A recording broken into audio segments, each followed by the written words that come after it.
Selamat datang di channel pendidikan Meja Guru. Ya, pada kesempatan kali ini Ibu akan membahas tentang teks diskusi.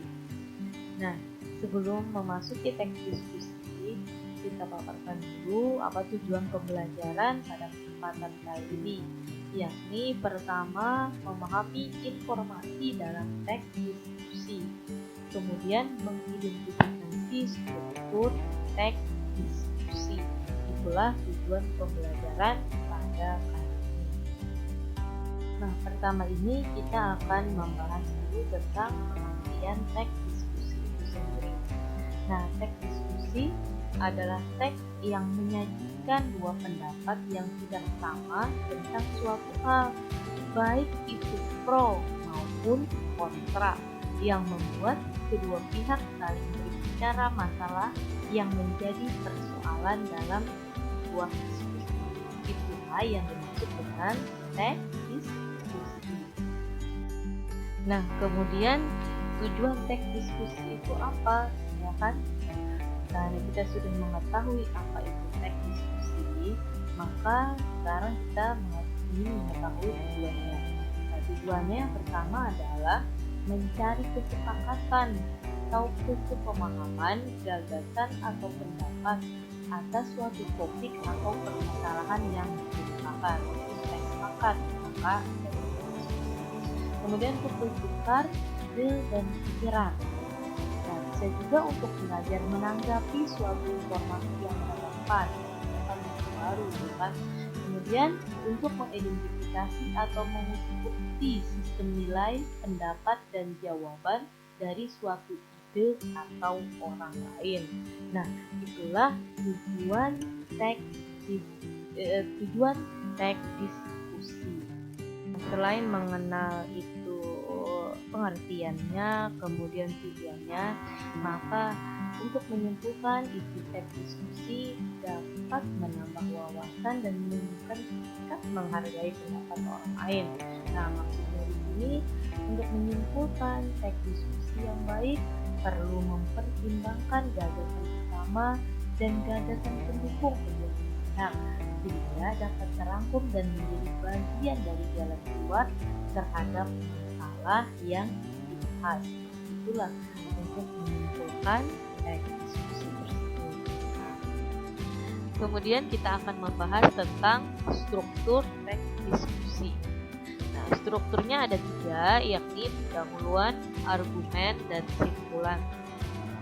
Di pendahuluan itu berisi isu atau topik mengenai masalah yang dibahas.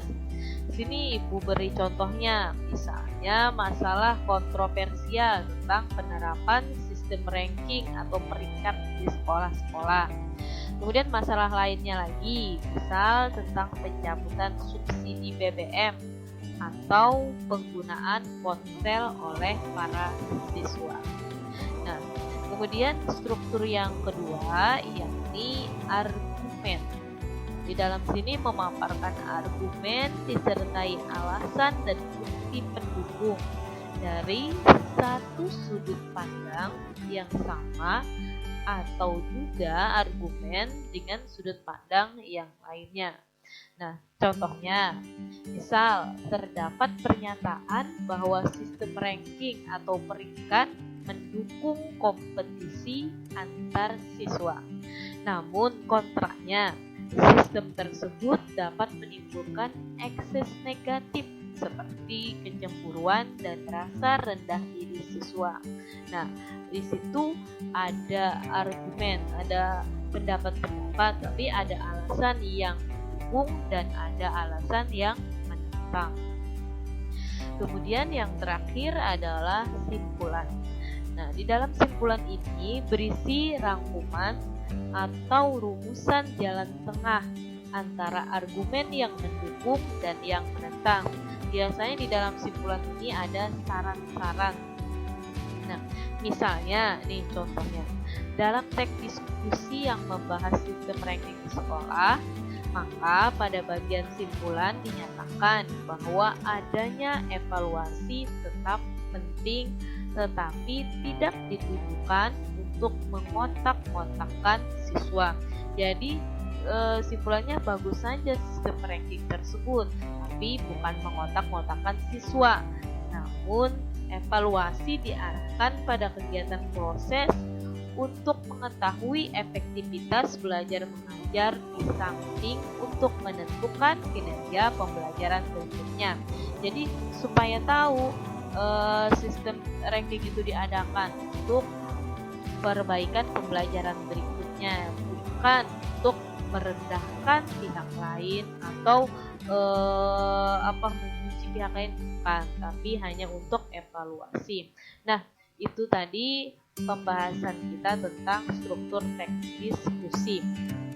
Jadi pada kesempatan ini pertama kita membahas apa itu teks diskusi, tujuan teks diskusi, kemudian ada simpulannya seperti apa, dan yang terakhir ini tadi adalah struktur teks diskusi.